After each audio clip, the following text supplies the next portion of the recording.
Bonjour, dans cette vidéo qui s'adresse à des élèves de première, on va aborder la notion d'équation cartésienne. On va faire un petit exercice où il s'agira de calculer les coordonnées d'un projeté orthogonal sur une droite. Donc on va parler de vecteur normal, d'équation cartésienne et aussi de points d'intersection. Donc cet exercice est le suivant, donc soit les trois points A, B et C définis par la figure ci-contre. On va nous demander dans un premier temps de déterminer un vecteur normal à la droite BC, puis ensuite il faudra déterminer une équation de la perpendiculaire à droite BC passant par le point A. Donc cette équation, c'est droite, donc à cette allure-là. Voilà. Donc une droite que je vais prononcer bien sûr dans les deux sens. Et ensuite, donc, il faudra calculer donc, les coordonnées du projeté orthogonal de A sur BC. Donc l'objet de l'exercice, c'est tout simplement finalement de déterminer les coordonnées de ce point H.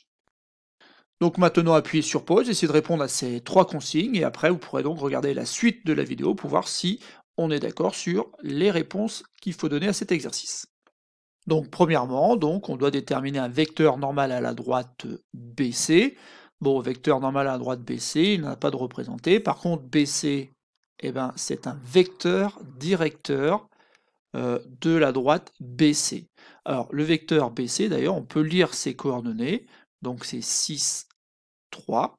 Et donc, je répète, hein, c'est un vecteur directeur de la droite BC.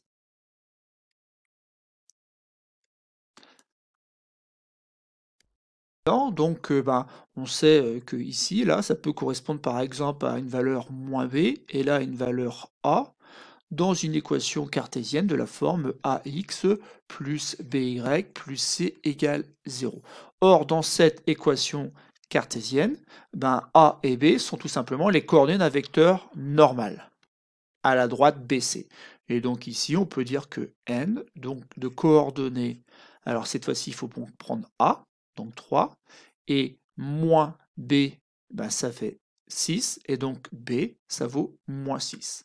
Donc le vecteur n de coordonnées 3, moins 6 est normal à la droite BC.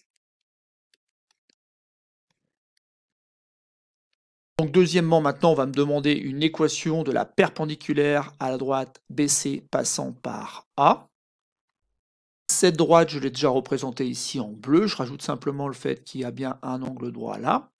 Et surtout, ce qu'il faut avoir bien en tête, c'est que finalement, le vecteur BC n'est rien d'autre qu'un vecteur normal à la droite qui est représenté en bleu. Donc le vecteur BC, c'est un vecteur normal pour la droite que je cherche. Et du coup, donc cette perpendiculaire que je peux appeler par exemple D, D admet pour équation cartésienne une équation de la forme 6x plus 3y plus un nombre c égale 0. Pourquoi? Parce qu'en fait ici, je vais devoir effacer ce que j'avais écrit précédemment.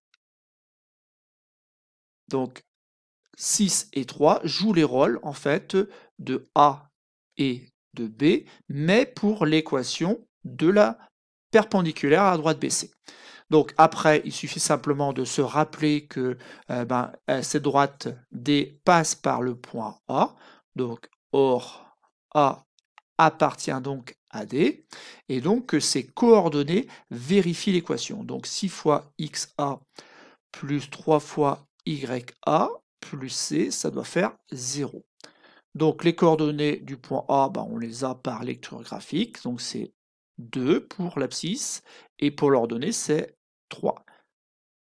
Voilà. Et donc ici, j'obtiens 12 plus 9 plus C égale 0. Et donc je trouve que finalement C est égal donc à moins 21. Aujourd'hui donc que la droite D qui m'intéresse a pour équation cartésienne 6x plus 3y moins 21 égale 0. Je fais juste une petite remarque, en fait, vu les coefficients qu'on a obtenus ici, qui sont 6, 3 et moins 21, on pourra imaginer une petite simplification qui donnerait tout simplement 2x plus y moins 7 égale 0. Pourquoi? Parce que tout simplement, ici, on peut diviser par 3 le membre de gauche et obtenir donc une équation cartésienne qu'on qualifie d'un peu plus simple. Donc on a trouvé un vecteur normal de coordonnées 3, moins 6 lors de la première question. Et ici, donc, on vient de trouver une équation cartésienne qu'on peut écrire 2x plus y moins 7 égale 0. Et il nous reste donc la dernière consigne où il s'agit de calculer les coordonnées du projeté orthogonal H de A sur la droite BC. Donc pour cela, il va falloir trouver un point de la droite D qui soit aussi un point de la droite BC. Et donc ici, on a besoin de trouver une équation cartésienne de la droite BC tout simplement. Donc on y va, donc on prend toujours le même raisonnement, c'est-à-dire que la droite BC a pour équation, on va essayer de trouver un vecteur normal à la droite BC. C'est déjà fait puisqu'on nous a fait justement découvrir le vecteur n, donc il y a pour coordonnées 3 et moins 6, donc 3 ça va être le coefficient A, donc ça fait 3x moins 6y plus un nombre c égale 0, bon avec c bien sûr appartenant à R. Et bien sûr, le point B, par exemple, appartient à la droite BC, et donc ces coordonnées vérifient donc cette équation. Donc c'est toujours le même raisonnement, hein. On va remplacer donc par les coordonnées du point B dans l'équation 3x moins 6y plus c égale 0, afin de déterminer donc la valeur de c. Donc ici, ça fait 3 fois 1, puisque c'est l'abscisse du point B, moins 6 multiplié par moins 1, plus le nombre c égale 0. Donc là, on a 3, moins 6, ça fait plus 6, donc ça fait 9. Et donc, je trouve que c est égal à moins 9. Donc, j'obtiens donc une équation pour la droite BC. On enduit donc que la droite BC admet pour équation cartésienne, donc 3x moins 6y moins 9 égale 0. Bon là, une petite remarque, hein, on peut trouver une équation cartésienne un peu plus simple, dans le sens où les coefficients sont plus petits, en remarquant que 3, moins 6 et moins 9 sont tous les 3 multiples justement de 3. Et donc ici, je peux écrire que c'est tout simplement x moins 2y moins 3 égale 0, et que donc c'est une nouvelle équation cartésienne qui est un peu plus simple que celle que j'avais trouvée dans un premier temps. Néanmoins, si vous avez fait l'exercice avec cette première équation cartésienne, vous devez quand même pouvoir calculer les coordonnées du projeté orthogonal H.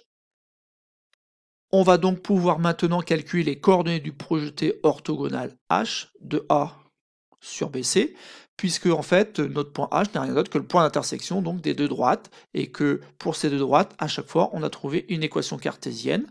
Donc la droite en bleu a pour équation cartésienne 2x plus y moins 7, et celle qui est la droite BC a pour équation cartésienne donc x moins 2y moins 3 égale 0. On cherche donc un point H dont les coordonnées x et y sont les solutions du système 2x plus y moins 7 égale 0, et x moins 2y moins 3 égale 0. Donc voilà le système qu'il va falloir résoudre. Donc ce système-là, on a tendance à le réécrire de la manière suivante. 2x plus y égale 7, autrement dit, on garde simplement les valeurs en x et en y à gauche du signe égal, et de la même façon, la deuxième équation devient x moins 2y égale 3. Pour résoudre ce système, il y a plein de méthodes possibles, néanmoins je vous conseille de bien regarder les coefficients ici pour peut-être choisir la méthode la plus simple. Donc je vous conseille d'appuyer sur pause, essayer de vous rappeler un petit peu comment résoudre un système de deux équations à deux inconnus, et simplement après de regarder la suite de la vidéo afin de vérifier qu'on trouve le même résultat, et peut-être pas forcément avec la même méthode.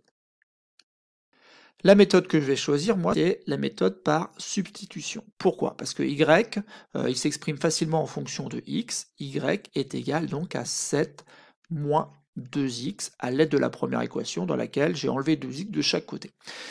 Et donc je vais pouvoir remplacer y dans la deuxième équation à partir donc de l'expression que j'ai obtenue.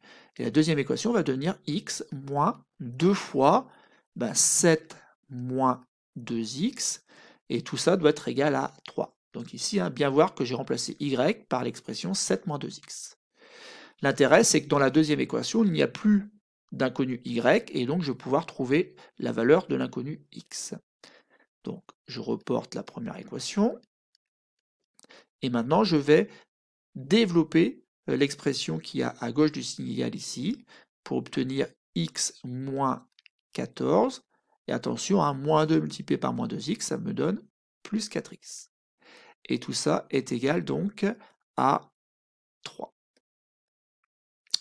Donc on continue, en reportant bien sûr la première équation. Et maintenant, quand je regroupe les x, bah, ça fait 5x. J'ai moins 14, mais bien sûr le moins 14, je vais le faire disparaître en faisant plus 14 des deux côtés, et j'obtiens donc 3 plus 14, j'obtiens donc 17. Bon, bah, je suis pas loin d'avoir la valeur de x, puisqu'il suffit simplement de diviser par 5 des deux côtés, et j'obtiens 17 cinquièmes. Bon, c'est pas un nombre entier, mais en même temps, on pouvait s'en douter un petit peu, vu la représentation graphique. 17 cinquièmes, on peut voir aussi que c'est tout simplement 3,4. Pour cela, il suffit simplement de multiplier par 2 en bas et en haut, et vous obtenez finalement 34 dixièmes, donc 3,4. 3,4, ça semble pas mal, parce qu'en fait ici, 1, 2, 3, 3,4 pour l'abscisse du point H, ça semble correct. Donc on va conserver cette valeur-là. Et on va maintenant s'en servir d'ailleurs pour calculer la valeur de y. Donc pour avoir la valeur de y, je vais faire 7 moins 2 fois 17 cinquièmes. Donc y égale, alors je vais avoir justement besoin d'écrire tout ça sous la forme d'une fraction avec dénominateur 5. Donc le 7 va devenir 35 cinquièmes, et donc moins 34 cinquièmes. Donc je peux garder ma valeur en écriture fractionnaire pour x, et donc vous voyez que c'est terminé, on a la valeur de y qui est en fait tout simplement 1 cinquième, alors que x c'est 17 cinquièmes. 1 cinquième c'est 0,2, 0,2 pour l'ordonnée, sachant qu'ici c'est 1, ouais, ça semble pas mal. Donc voilà, donc on a bien déterminé les coordonnées du point H par le calcul en résolvant ce système de deux équations à deux inconnus. Bien sûr, vous avez peut-être utilisé une autre méthode de résolution, mais ce qu'il faut surtout vérifier, c'est qu'on obtient bien les mêmes valeurs pour x et pour y, qui sont donc les coordonnées du point H. Voilà, c'est tout pour cette petite vidéo. Je trouve cet exercice intéressant dans la mesure où il fait appel à pas mal de notions sur les équations cartésiennes, mais aussi sur les résolutions de systèmes.